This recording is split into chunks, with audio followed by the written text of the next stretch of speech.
He stepped out of the elevator like he owned the building.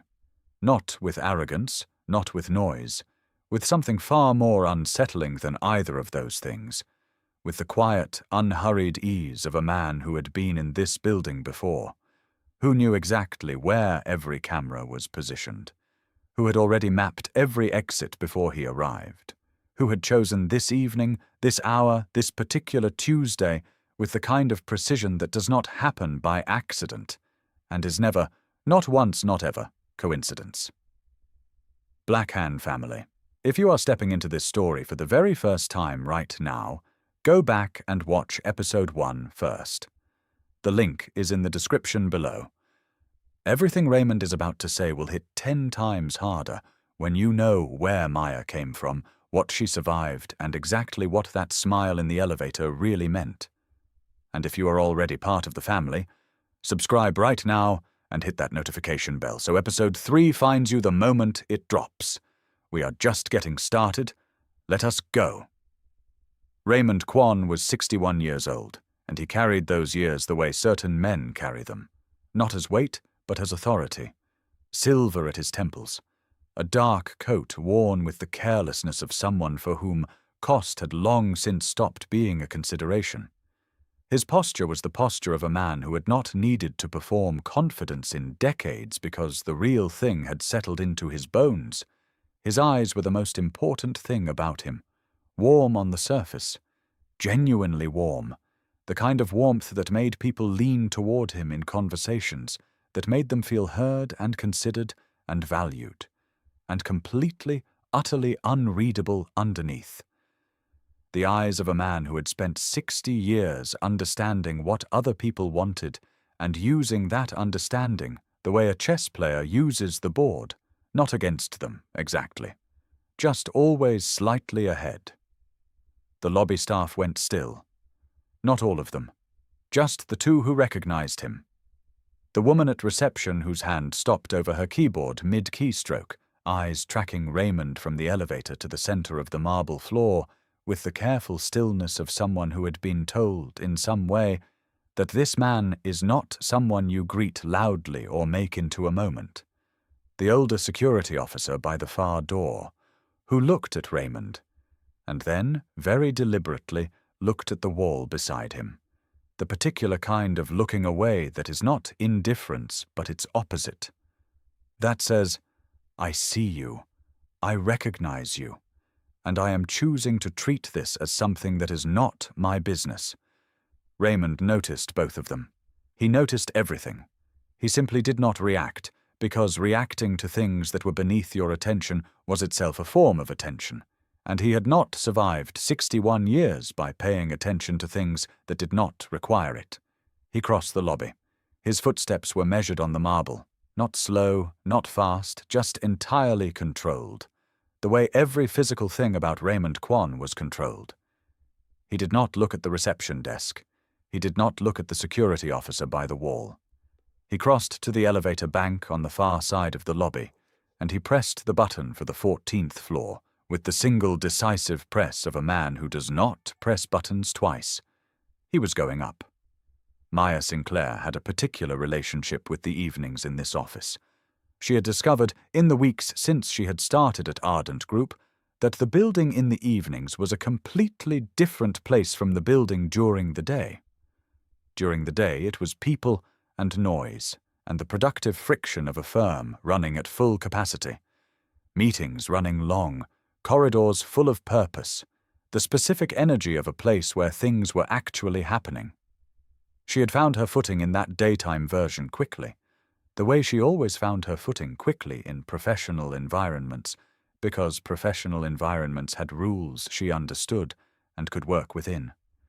The evenings were different, quieter, cleaner, with a particular honesty about them, like a face without its professional expression.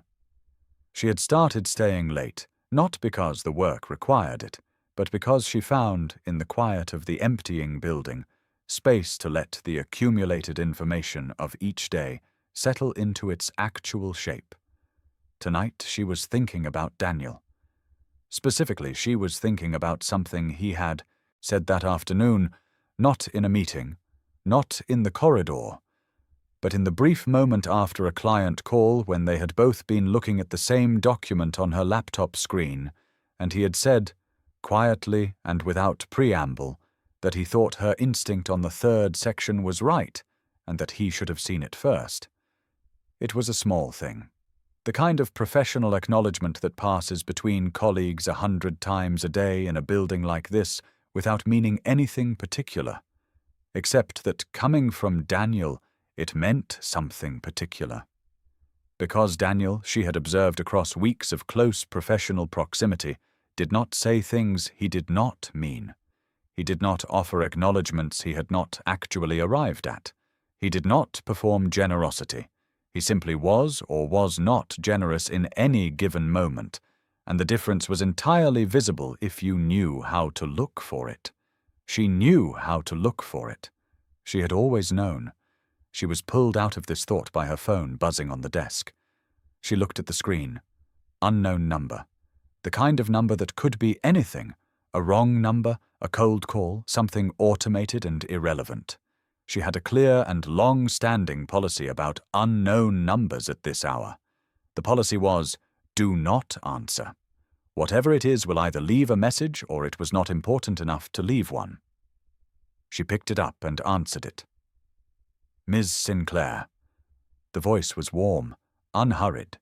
The voice of a man for whom inconvenient moments had become largely theoretical.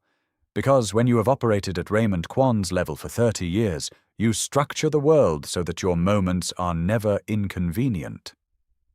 I hope I am not calling at a difficult time. My name is Raymond Kwon. I believe we have things to discuss that are long overdue. The city outside continued its business. 23 floors of glass and light and October darkness. Maya did not speak immediately. She let the silence sit for exactly long enough to make clear that she was not startled, not rushing, not performing composure, just present, thinking. Mr. Kwon, she said finally, I know exactly who you are. A pause on his end. Then something that was, remarkably, almost warm. I thought you might. My son gave you considerably less credit than you deserved. I intend to correct that imbalance this evening, if you will allow me the opportunity. Where are you? Maya said. Your lobby. Raymond said. I am already here. I took the liberty of coming before calling because I wanted you to understand that I am not asking for an appointment. I am asking for a conversation. There is a difference, and I think you are someone who understands the difference. Another silence. Longer. Maya looked at the city. She looked at her reflection in the dark glass, the charcoal blazer, the composed face, the woman she had built from ruins looking back at her from the window of a building she now understood she was in for reasons she had not yet fully mapped. Lobby, she said. Give me 10 minutes. She ended the call without waiting for his response. She stood. She straightened her blazer with one hand, picked up her portfolio bag with the other, and walked to the office door with the particular stride of a woman who had been in harder rooms than this one and had always walked out of them. She pressed the elevator button. The doors opened. She stepped in. 14 floors down. She did not yet know that the conversation waiting for her was not going to give Raymond what he intended it to give him. She did not yet know she was going to take something from it that he had not calculated she would take. She did not yet know that by the time she stepped back into this elevator, the entire architecture of the past 3 years of her life was going to look completely different. But she was Maya Sinclair. And Maya Sinclair walked toward difficult things. She always had. It was the most fundamental thing about her. Not the career, not the composure, not the smile in the elevator that had started all of this. The walking toward. The refusal to look away from what was real, even when what was real was going to cost her something. The elevator reached the lobby. The doors opened. She stepped out, crossed the marble floor, and found Raymond Kwon already seated, waiting, with the particular patience of a man who had learned long ago that whoever arrives first controls the room. She sat down directly opposite him without hesitation, not angled, not deferential, directly opposite, spine straight, portfolio on her knee, eyes level with his. "Mr. Kwon," she said, "you have 10 minutes. He was already seated when she arrived. She noted this immediately. A man who arrives first and sits before you get there is a man who wants you to feel like you are entering his space. It was a move she had seen in boardrooms and negotiation rooms and in every professional setting where someone believed that the geography of arrival was a form of power. She had read it, filed it, and decided in the same breath not to give it anything. She selected the chair directly opposite him, not angled, not to the side. Directly opposite, spine straight, portfolio on her knee, eyes level with his. Up close, Raymond Kwon was more interesting than she had prepared herself for. Not because of how he looked. It was the quality of his attention. It arrived on her complete and undivided, not scanning, not assessing, just fully present, which was in its own way the most unsettling thing a person could do. She gave him nothing. Not coldness, not hostility. Just the clean, unreadable surface of a woman who had decided exactly what this conversation was and was not going to be before she stepped out of the elevator. "You are more composed than I expected," Raymond said. It was not a compliment. It was an observation, offered with the precision of someone who meant exactly the words he used and no others. "Should I have been less composed?" Maya said. "Most people meeting me for the first time in circumstances like these tend toward one of two things. Either they perform with a confidence they do not fully feel, or they allow the situation to show on their face." He paused. "You have done neither. I find that clarifying." "Mr. Kwon," Maya said, "you told me on the phone that you had something to tell me. You said it would change the way I understand everything that has happened. I gave you 10 minutes. 7 remain." He looked at her for one long moment. Then he leaned forward slightly, not aggressively, just with the deliberate weight of a man about to put something down that he has been carrying for a long time and has finally decided to set on the table between them. "What my son told you in the elevator," Raymond began. "About the morning of your wedding. About James arriving with information about my business. About the legal exposure that would have attached to your name if the marriage had gone forward that day." He paused. It was true. Every word of it. The exposure was real. The risk to your reputation and your career was real. Daniel was not lying to you, and he was not constructing a comfortable story. What he told you was the truth as he understood it. "I know," Maya said. "What my son did not tell you," Raymond continued, "is that James did not arrive at that decision independently." The lobby breathed around them.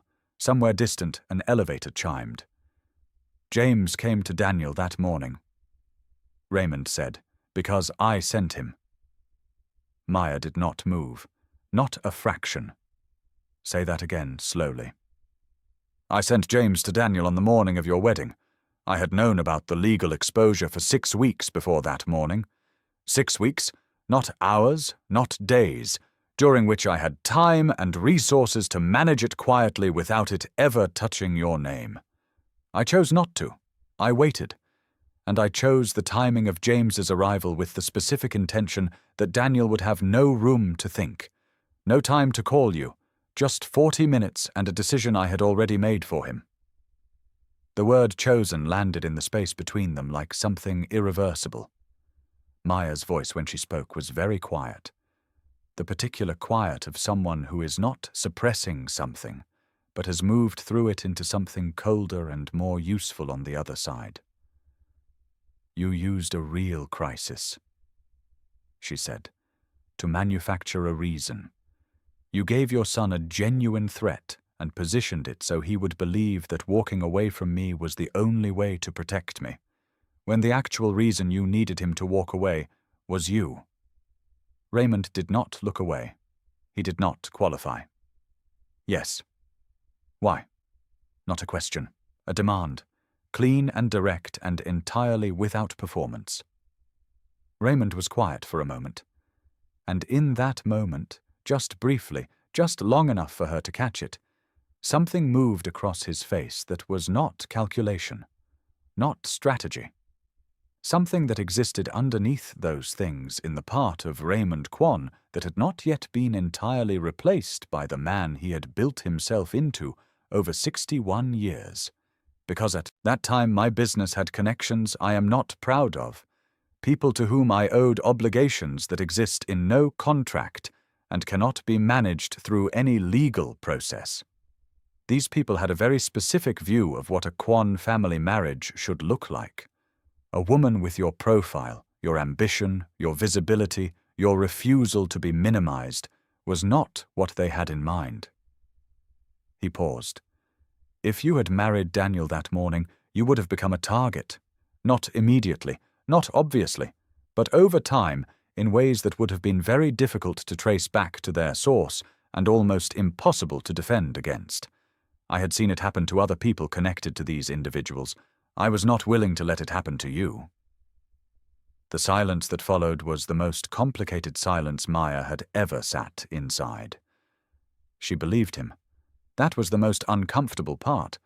She could see the truth of it in the architecture of what he was describing. It fit. It fit the timeline. It fit the behavior. It fit the particular shape of the wound in a way that Daniel's version alone had never quite managed to fit. Daniel had given her what? Raymond was giving her the why underneath the why. She believed him, and it changed nothing about what he had done. So you destroyed 3 years of my life, she said, to protect me from the consequences of choices you had made, connections you had formed, obligations you had accepted. You did not protect me from something that came from outside. You protected me from yourself. Raymond absorbed this without flinching. That is accurate, he said. Maya stood. She did not do it dramatically. She simply arrived at the point where sitting across from this man any longer was no longer something she was willing to do, and so she stood, clean, unhurried, final. Mr. Kwon, she said, looking down at him from a standing position that was not accidental, and which he understood immediately. I have one question before I leave. He waited. Does Daniel know you sent James? A fractional pause. No. Does James know you used his loyalty to position him? Another fractional pause, smaller than the first. James believed he was acting on his own conscience. He had the information. He made the choice to go to Daniel. He does not know I had placed him to make that choice. Maya looked at him for a long time. Long enough that Raymond, who was not a man accustomed to being looked at steadily without speaking first, held very still. Whatever you came here to get from this conversation, you are not going to get it. I am not a piece on your board. I never was. She picked up her portfolio. She turned toward the elevator bank. Ms. Sinclair. She stopped, did not turn. For what it is worth, Raymond said, I have spent 3 years being completely certain that what I did was right. Tonight is the first time I have not been certain of that. I thought you should know. Maya pressed the elevator button. The doors opened immediately. It is worth very little, she said, without looking back. But I appreciate the honesty. She stepped in. The doors closed. Raymond Kwon sat alone in the lobby of the Ardent Group building and looked at the space where she had been standing. For a very long time he did not move, did not reach for his phone, did not review his next calculation. He simply sat. Which was, for Raymond Kwon, something close to unprecedented. He had come tonight expecting to manage Maya Sinclair. He was leaving having been, quietly, completely, without a single raised voice, managed by her. The elevator doors across the lobby closed. She was gone, 14 floors up, and Raymond Kwon, for the first time in a very long time, was not entirely sure what happened next. She knew something now that she had not known this morning. The question was what she was going to do with it. And the more pressing question, the one sitting underneath that one like a second floor beneath the first, was why Raymond Kwon had decided that tonight was the night to tell her. Because men like Raymond Kwon did not confess. They disclosed. And disclosure always served a purpose. She needed to find out what the purpose was. BlackHan family. Raymond just told Maya the truth. But do you trust it? Do you believe a man like Raymond Kwon sat in that lobby and handed her the real reason, all of it, simply because he felt it was time? Or is there something underneath what he just said that Maya has not found yet? Subscribe right now if you are not already part of the family, and stay locked in because this is the point where this story goes somewhere nobody is expecting. Hit that notification bell. We are not stopping. Maya Sinclair had a rule about information. Never react in the same breath you receive it. Let the emotions move through first because they will move through regardless. And it is better to let them go somewhere private than to let them leak somewhere public. Then, when what remains is the actual shape of the information stripped of how it made you feel, that is the moment to act. She had received Raymond's information the night before.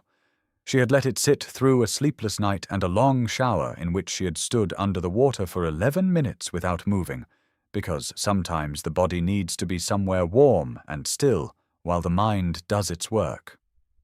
Now, in the early quiet of the office, she was looking at the actual shape.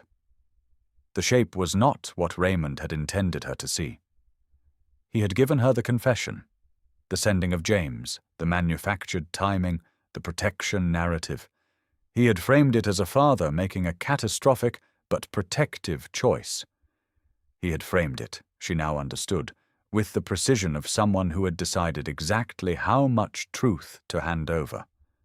Which meant the picture he had shown her was not the whole picture. It was the picture he had chosen.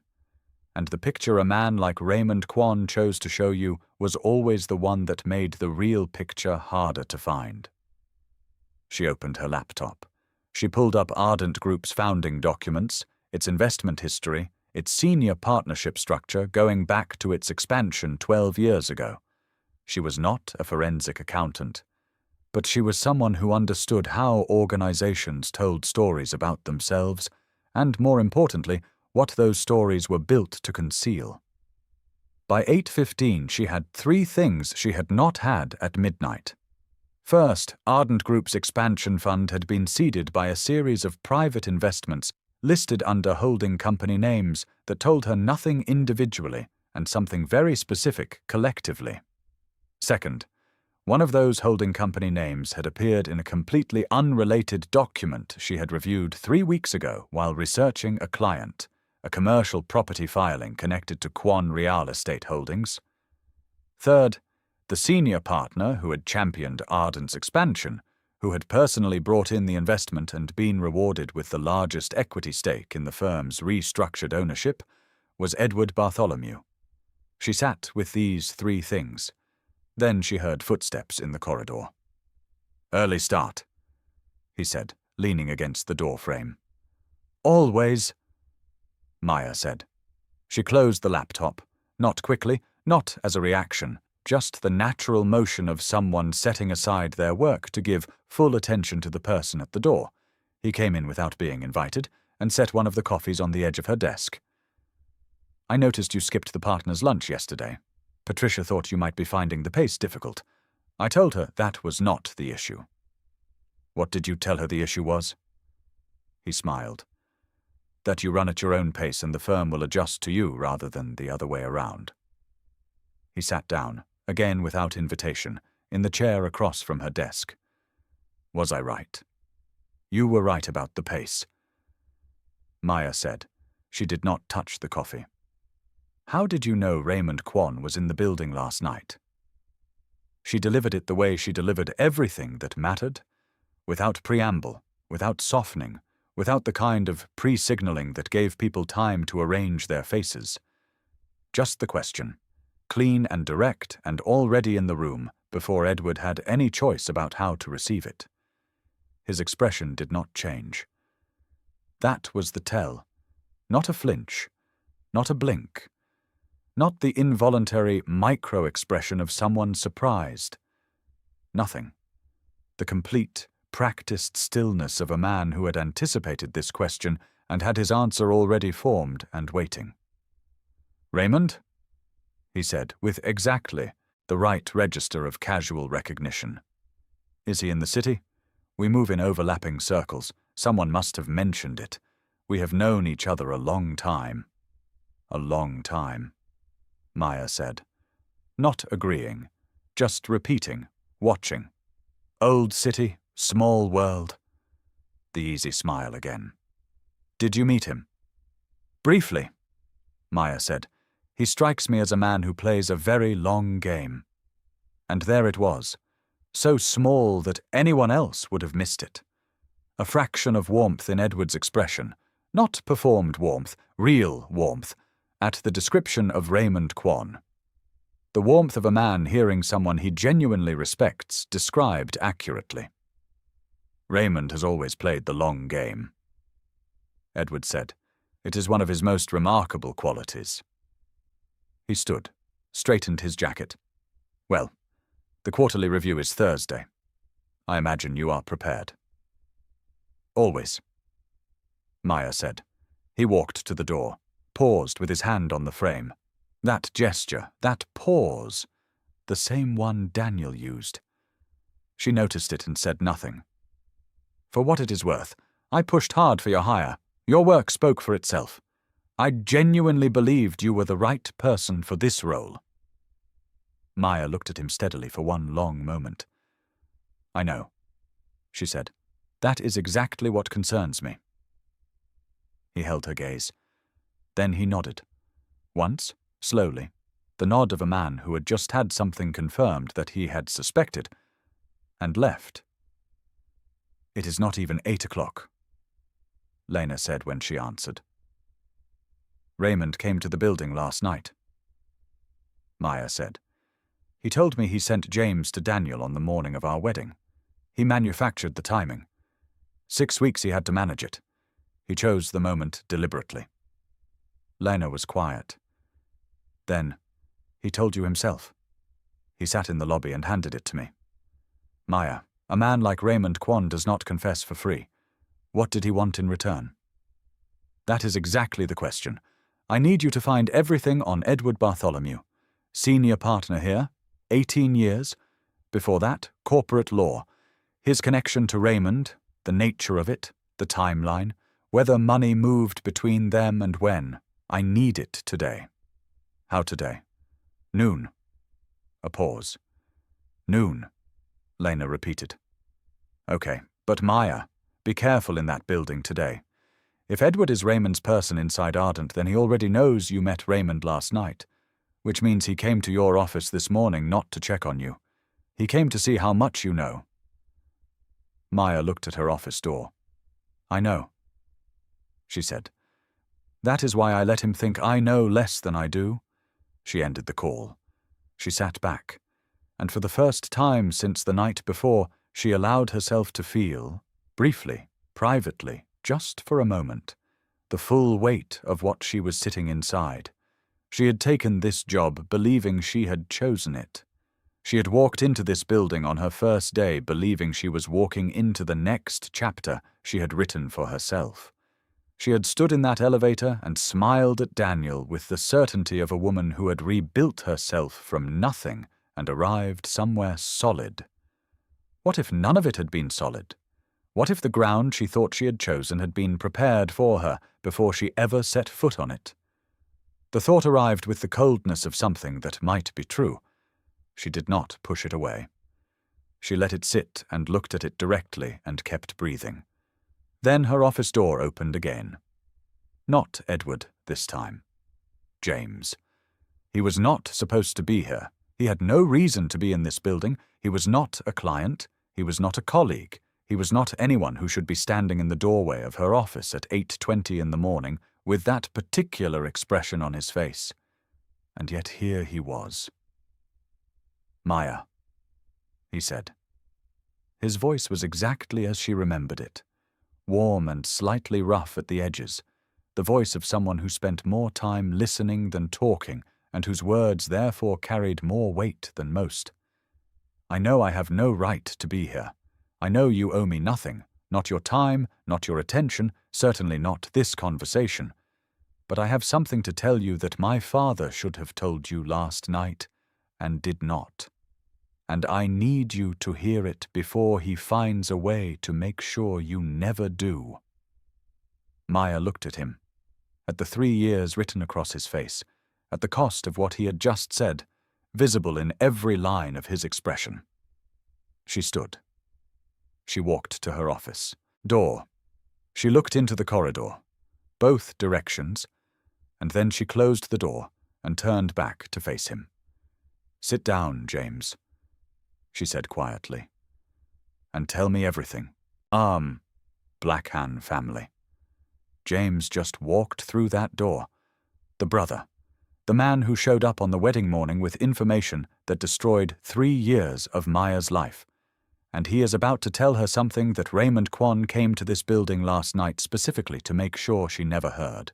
Before we go any further, if this story is doing what I think it is doing to you right now, drop the word James in the comments. Let me see how many of us are in this room together. And if you have not subscribed yet, this is your moment. Hit that button. Turn on that bell. Because what happens in the next 10 minutes of this story is going to change everything you thought you understood. Let us go. "I need to start further back than the wedding," James said. "Because if I start at the wedding, you will only have half of it, and half of it is what my father has been counting on." Maya said nothing. She waited. 4 years ago," James said, "my father came to me with a problem. Not the legal exposure. That came later. Something else. He had a business relationship with a group of investors whose money was not clean. He had known this for years and had managed it by keeping a careful distance, never touching the money directly, always running it through enough layers that the connection was technically deniable. He thought he had it contained. Then one of those investors died and left his estate to a son who was not interested in careful distances or technical deniability. The son wanted a direct stake in Kwon Real Estate Holdings, a named partnership, in writing." Maya listened. She was mapping it as he spoke, placing each piece in relation to the others, building the architecture. "My father said no, obviously. A named partnership with this family would have been the end of everything he had built over 30 years. So they came to a different arrangement. The investors would not take a stake in the company. Instead, my father would provide something else, something ongoing, a service." "What kind of service?" Maya said. James looked up for the first time since he had started speaking. His eyes were the same shape as Daniel's, same darkness, same directness, but older, carrying something heavier. "Information," he said. "My father's company touched a significant portion of this city's commercial real estate. He had relationships with city planners, with developers, with the people who decided which projects got approved and which ones stalled. The investors wanted advance knowledge of those decisions, which parcels of land to buy before rezoning was announced, which development contracts were about to be awarded. Nothing that could be traced back to any single conversation. Just knowing things before other people knew them." Maya did not move. "Your father was providing insider information to organized money." "For 4 years," James said. "And I found out about it 18 months before your wedding. Not because he told me, because I found a communication that was not meant for me, and I confronted him and he told me the truth, all of it. And then he told me that if it came out, it would not just destroy him. It would destroy everything connected to him. The company, our family name, Daniel's career, me, and your wedding to Daniel," James said quietly, "was about to connect Maya Sinclair to all of it." The room was very still. So you went to Daniel, Maya said, on the morning of the wedding, with the legal exposure story. The legal exposure was real, James said, but it was the surface version, the version my father had prepared for exactly this situation, a version that was true enough to be convincing and contained enough not to expose the full picture. He told me what to tell Daniel. He framed it as protecting you. And I... He stopped. His jaw tightened. I believed him. I thought I was protecting both of you. I thought if Daniel walked away cleanly, then the connection was broken, and you were both safe, and eventually, it would all be over and I could fix it properly. But it was never going to be over, Maya said, not a question. No, James said, because the people my father was serving do not let things be over. They collect. And the price they eventually named for their continued silence was not money, and it was not information. It was an ardent group. Maya went completely still. They wanted a position inside a reputable firm, James said. A foothold in legitimate corporate infrastructure. A way to move certain things, certain funds, certain decisions through channels that looked entirely above board. My father had a relationship with Edward Bartholomew going back 20 years. Edward was the mechanism. He moved from law into Ardent, and the investment followed him, and for 12 years the arrangement has been running quietly inside one of the most respected firms in the city. And then I was hired, Maya said slowly. James looked at her. My father hired you, not to harm you. I believe that.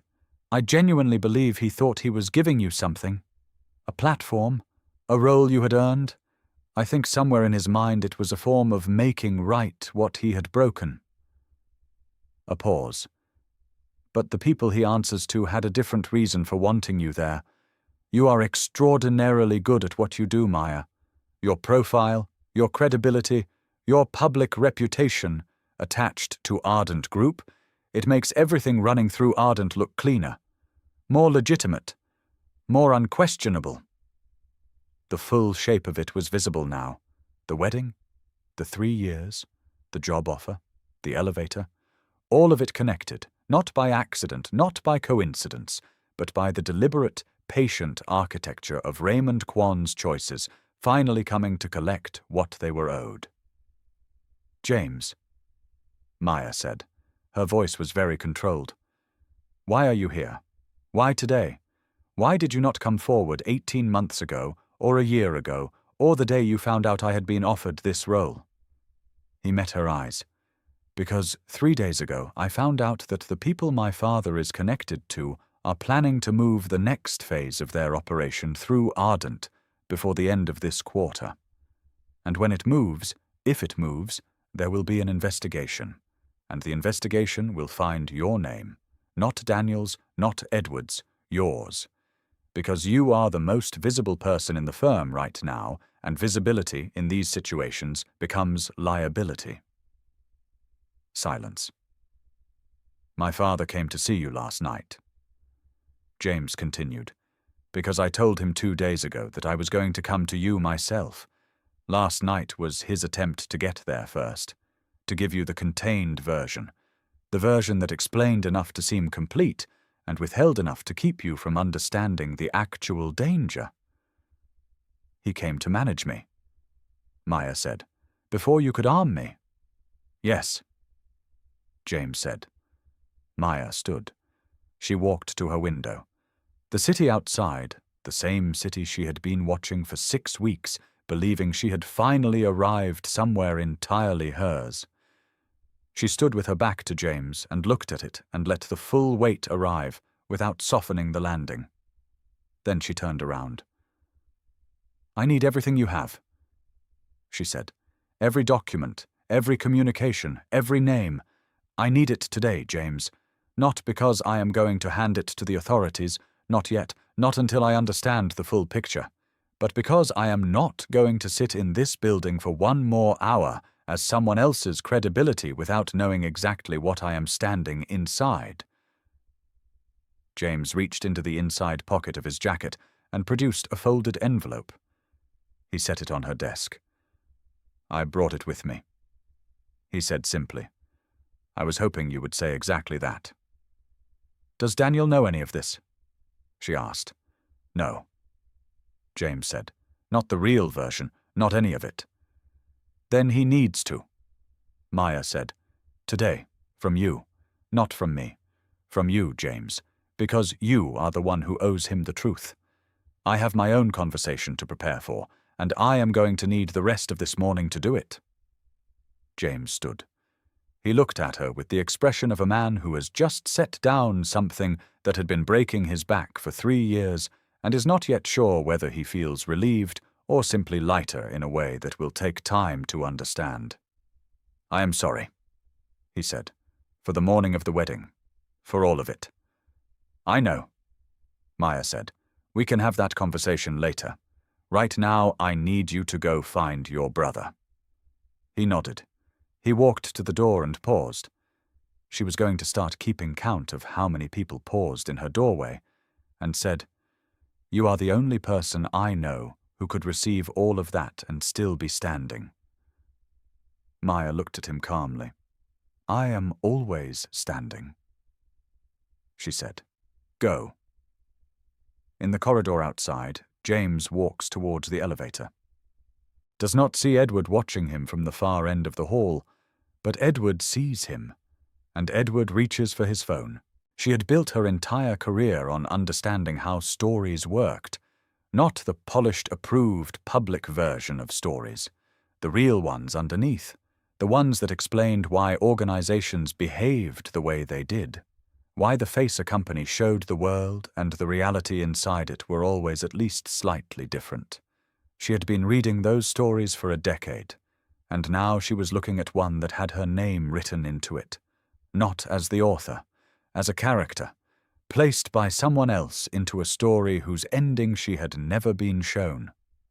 The only question that mattered, with 11 pages on her desk and Edward already on his phone, was what she was going to do about it in the next 48 hours before the end of quarter movement made the decision irreversible. She called Lena. "James came to the office," she said the moment Lena answered. "He brought documents. Lena, what Raymond told me last night was the surface. The real version involves Ardent at a structural level and a timeline that ends in less than 2 days. 3 seconds of silence. Then, "Tell me everything. Leave nothing out." Maya told her. Clean and fast and in sequence. The investors, the information arrangement, Edward's role, the 48-hour window. No editorializing. No emotion in the delivery. Just the facts so Lena could build the same picture without filtering it through Maya's feelings about what it would mean. When she finished, Lena said, 3 things. First, you need Daniel today. Not because he can fix it, but because he deserves to know what his family has been running before it becomes public. Second, those 11 pages need to leave that building with you. Third, you need to decide today whether you are staying or going. Because if that money moves and you are still inside Ardent, you are inside it too, whether you chose to be or not. "I know," Maya said. "Do you know what you want?" A silence. Not uncertainty. The silence of a woman who already has the answer and is giving it the respect of not rushing it out before she is ready to commit to it completely. "Yes," Maya said. "I know exactly what I want." "Then go do it," Lena said, "and call me when it is done." She found him standing at his office window. He heard her knock and turned and read her face in the way that only people who know you very well can read it. Not the surface, not the expression she was presenting, but the thing underneath it. She had always found this quality in him both remarkable and inconvenient. "Close the door," she said. He did. She told him everything. All of it. James's version, the complete one. The investors, the 4-year arrangement, Edward's position inside Ardent, the end of quarter window, the 48 hours. She told it the way she had told Lena, clean and factual and without shaping it around what she thought he could handle, because Daniel deserved the real story. not a version built to protect him from it. She watched it land on him. She had prepared herself for shock, for denial, for the particular devastation of a man watching his family come apart in front of him. She had braced for all of it. What she had not prepared for was stillness. Daniel sat completely still through all of it. Not the stillness of someone shutting down. The concentrated, deliberate stillness of a man who has decided the most important thing he can do right now is receive every word with full accuracy and not let his reaction contaminate his listening. When she finished, he was quiet for a long time. Then, "James came to you before he came to me." "Yes, because he knew I would try to protect our father first." She said nothing. It was not a question. "And he was right," Daniel said. Without defense, without self-pity, just the clean honesty of a man looking at himself clearly.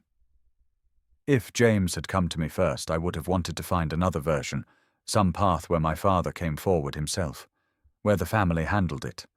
I would have lost the 48 hours we do not have." He stopped, his jaw set. "Running something that I have never seen, that I do not recognize as the man who raised me." "Daniel." He looked up. "The man who raised you," Maya said carefully, "was also real. The version of your father who loves you and believed in some distorted way that he was protecting the people around him. That version exists too. Raymond Kwan is the man who sent James to that wedding venue. He is also the man who walked into this building last night and told me the truth when he did not have to. Both of those men are real. You are allowed to hold both of them without deciding right now which one is the true one."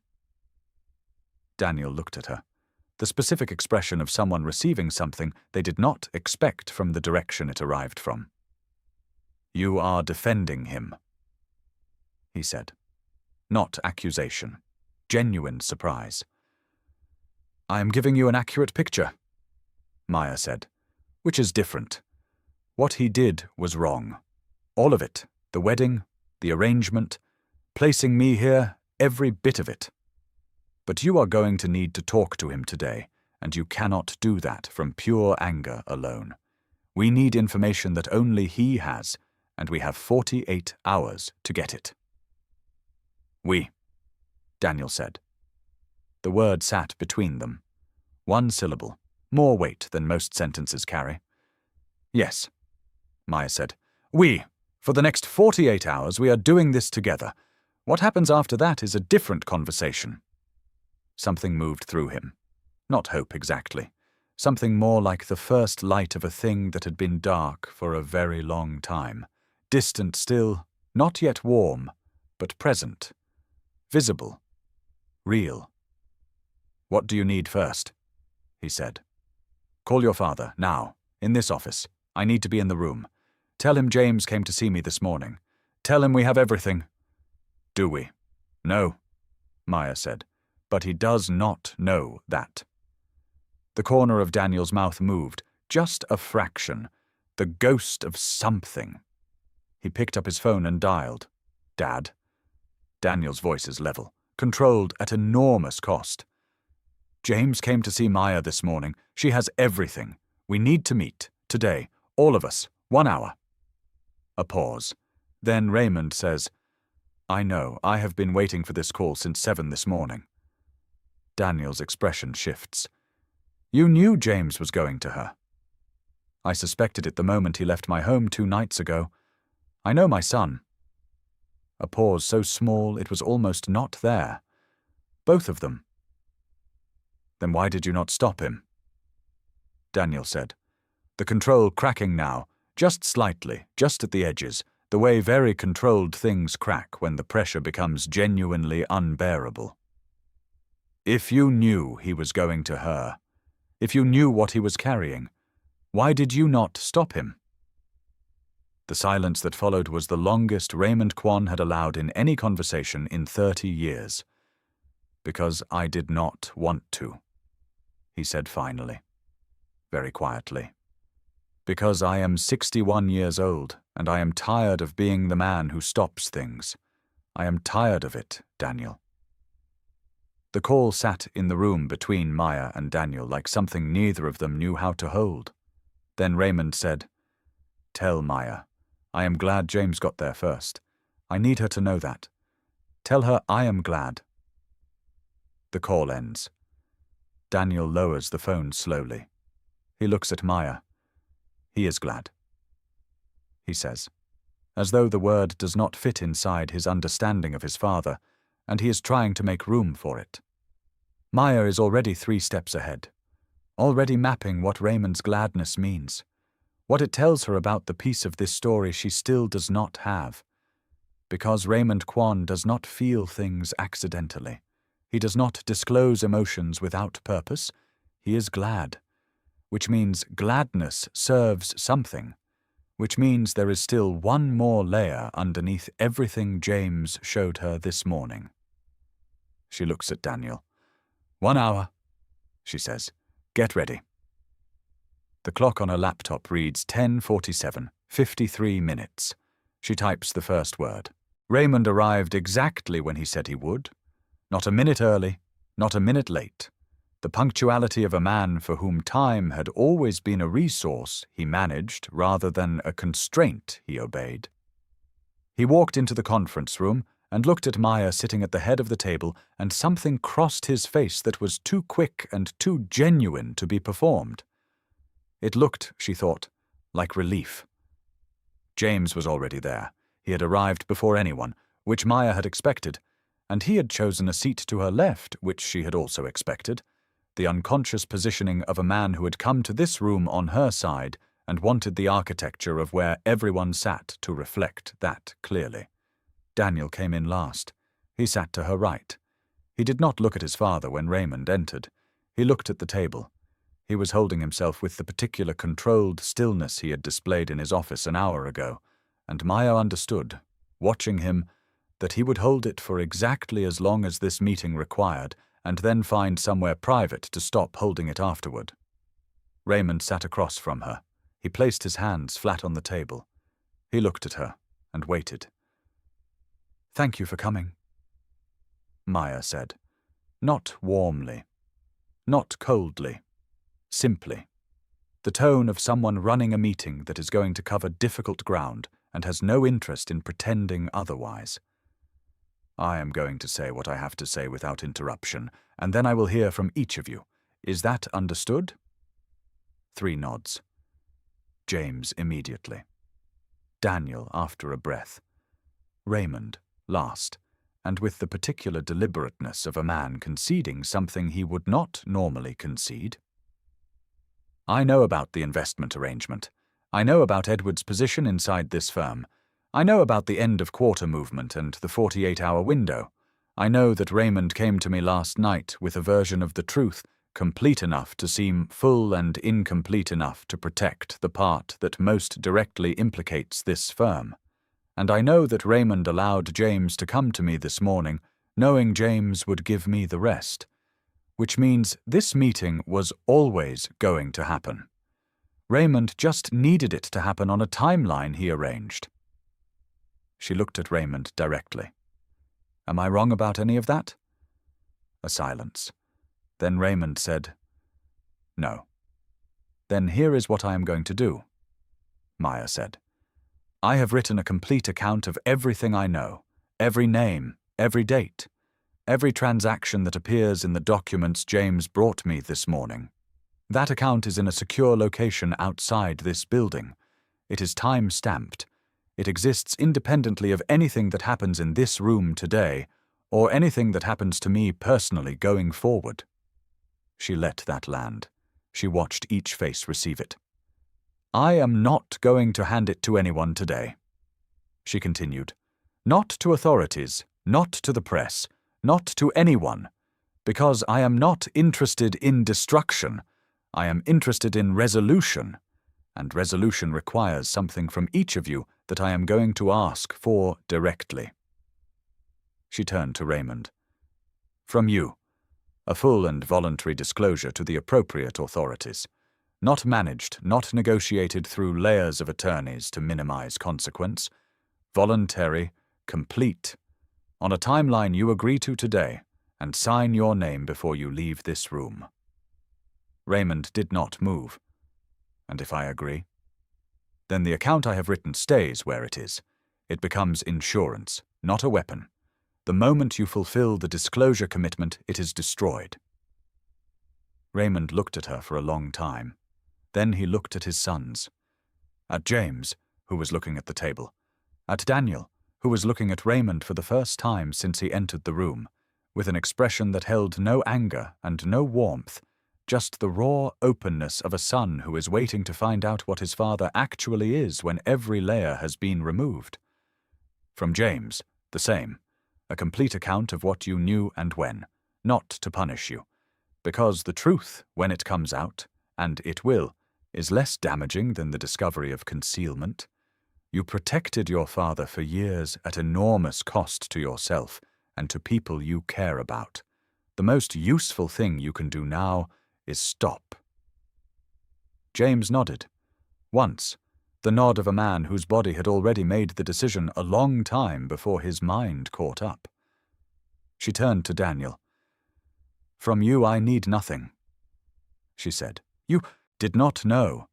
You were used by your father, by the circumstances he created, by a situation you were placed inside without your knowledge or consent. You do not owe this room anything. What happens next for you is yours to decide, and yours alone." Daniel looked at her. His jaw moved. He said nothing. Which was, she understood, the most he could manage right now, and she respected it completely. Raymond spoke. "And from you?" he said. "What does Maya Sinclair get from this arrangement?" "I get my name back," Maya said simply. "I get a clean exit from this firm with my reputation intact and no connection to anything that runs through it. I get the ground back, the ground I thought I had chosen, and that turns out to have been prepared for me before I arrived. I get to start again, on ground that is actually mine this time." "You are leaving Ardent," Raymond said. "I resigned this morning," Maya said, "before this meeting, before you arrived, not because of what you did to me, though what you did was significant and will take time I have not yet given it, but because I will not build something real in a space that was designed for me by someone else. I never could. You should have known that about me before you placed me here." Raymond absorbed this. Then he said, very quietly, "I did know it. I think on some level I was counting on it." The room went still.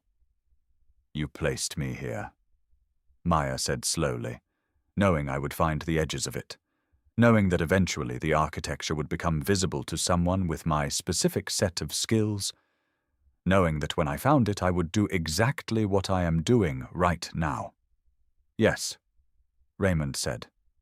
"You used me to dismantle your own arrangement," Maya said, "because you could not dismantle it yourself without destroying everything attached to it. But if someone found it independently, if someone with credibility and documentation and no personal stake in protecting the Quan family name found it and brought it into the light through legitimate channels, then the dissolution is clean," Raymond said. "The people I have been serving understand that it was not a choice. It was exposure. Exposure they can accept. A choice would be a different matter entirely." The silence that followed was the most complex silence the room had ever held. James looked up. He engineered his own exit. He said, not to Raymond, to Maya, with the stunned expression of a man who has spent 3 years believing he was protecting his father and has just understood that his father did not need protecting. His father needed a way out, and he chose Maya to build it. "Yes," Maya said. She was looking at Raymond. He did. Raymond met her eyes, and in them, underneath the calculation, underneath the 30 years of architecture, underneath everything he had built and protected and paid for, she saw something that she recognized. Not regret, exactly. Something more like the exhaustion of a man who has been carrying a very heavy thing for a very long time and has finally, at the cost of almost everything, found someone capable of taking it from him. "I am sorry," Raymond said. To the room, to all three of them. "For the wedding, for the arrangement, for all of it. I know what it does not undo, but I am sorry." Maya stood. "I know," she said. "Get your attorney on the phone before you leave this building. James, I will send you the format I need the account in by the end of day. Daniel—" She stopped. She looked at him, at everything in his face that he was still holding together with both hands and would not release until he was somewhere private. "Take the afternoon," she said quietly. "The rest of this will keep." She picked up her portfolio. She walked to the door. She paused, deliberately, consciously, because she had been thinking about this moment since she typed the first word of her document 53 minutes ago, and turned back. "Raymond." He looked at her. "You were right about one thing. I was never going to be managed, not by the investors, not by Edward, not by you. You should have just told me the truth 3 years ago. I would have helped you find a way out then, and nobody would have lost what they couldn't afford to lose." She walked out. The door closed behind her. She walked down the corridor past Edward's closed office door. She noted it was closed, which it had never been before, and into the elevator. Ground, floor, revolving doors. The city outside in October, light, sharp and clean, and entirely indifferent to everything that had just happened on the 14th floor of the building she was walking away from. She did not look back. She never looked back. There is a lesson inside everything Maya Sinclair has walked through across these 2 episodes, and it is not the one you might expect. It is not about forgiving the people who hurt you. It is not about love surviving impossible odds. It is not about justice arriving in the form you imagined it would. It is about information. Maya spent 3 years making every decision available to her without the full picture. She did everything right. She went to therapy. She rebuilt. She chose the charcoal blazer and the director role, and she showed up every single day, and she was extraordinary. All of that was real. All of that was entirely hers. But she was building inside a frame someone else had constructed. And the most powerful thing she did across these 2 episodes, more powerful than the smile in the elevator, more powerful than sitting across from Raymond in that lobby and giving him nothing, was the moment she stood in a conference room and said, "Here is what I know. Here is what I need. Here is what I am going to do." That is not revenge. That is not performance. That is a woman in full possession of herself, acting from a place of complete information and complete clarity. That is the most powerful place any of us can ever act from.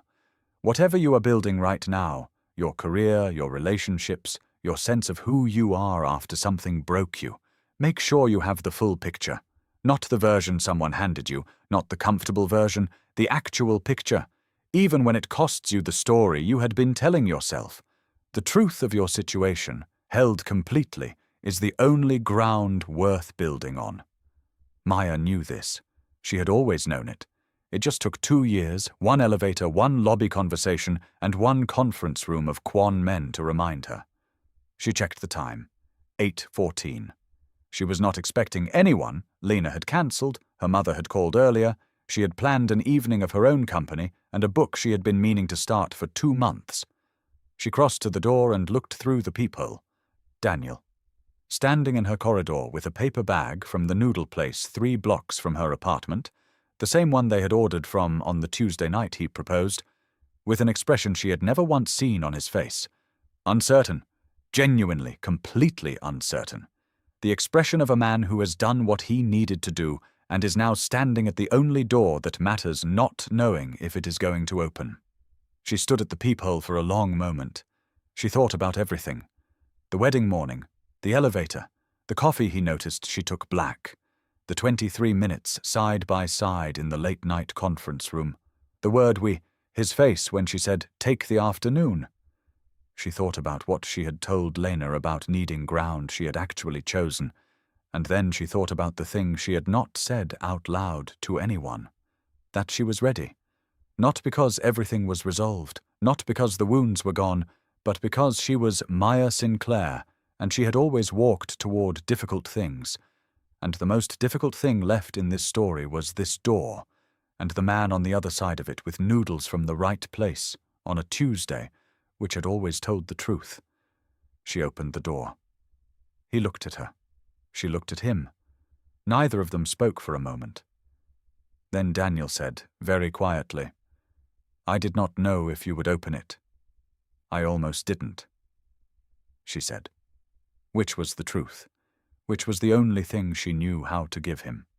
The noodles are the right place. Always, he said. She stepped back from the door. An invitation that was also a decision. The two things, as they so often were in her life, are completely inseparable. He stepped inside. She closed the door. The figure does not move toward the door. They simply stand there, looking. And then, slowly, deliberately, they reach into their coat pocket. And what they produce is not a phone, not keys, not anything that belongs in this corridor on a quiet Tuesday evening. It is a photograph of Maya coming out of the Ardent Group building, the day she resigned. Someone has been watching since before the beginning, and they are still watching now. BlackHan family, you stayed until the very last second of episode 2, and I need you to know, I see every single one of you. Before anything else, I want to give you something to carry with you from this story today. Maya Sinclair walked into a building she believed she had chosen for herself and discovered that the ground beneath her had been prepared by someone else. And what did she do? She did not collapse. She did not perform strength. She sat in a conference room with full information and spoke the truth clearly, and then she walked out on her own terms. That is the lesson. Whatever you are navigating right now, whatever situation you are inside that feels larger than you or more complicated than you signed up for, get the full picture first, all of it, even the parts that are hard to hold, because you cannot make a real decision from a partial truth. You cannot build something that lasts on ground someone else designed. Find out everything. Then choose. That is what Maya did. That is what I want for every single person in this family. Now, who is the figure in that corridor? Why do they have a photograph of Maya from the day she resigned? And what does it mean that someone has been watching since before the beginning? BlackHan family. If you need episode 3, drop the words "I am not ready" in the comments right now. I read every single one. Every single one. And before you go anywhere, this channel has more stories that will do to you exactly what this one just did. Do not leave without exploring them. If you have not subscribed yet, hit that button right now and turn on your notification bell so episode 3 finds you the moment it drops. And finally, this channel belongs to you as much as it belongs to me. Tell me in the comments what you felt, what hit you hardest, and how I can make episode 3 even better for you. Every piece of feedback matters. Every voice in this family matters. BlackHan family, thank you. From everything I have, thank you for staying. Thank you for feeling this story with me all the way to the end. See you in episode 3.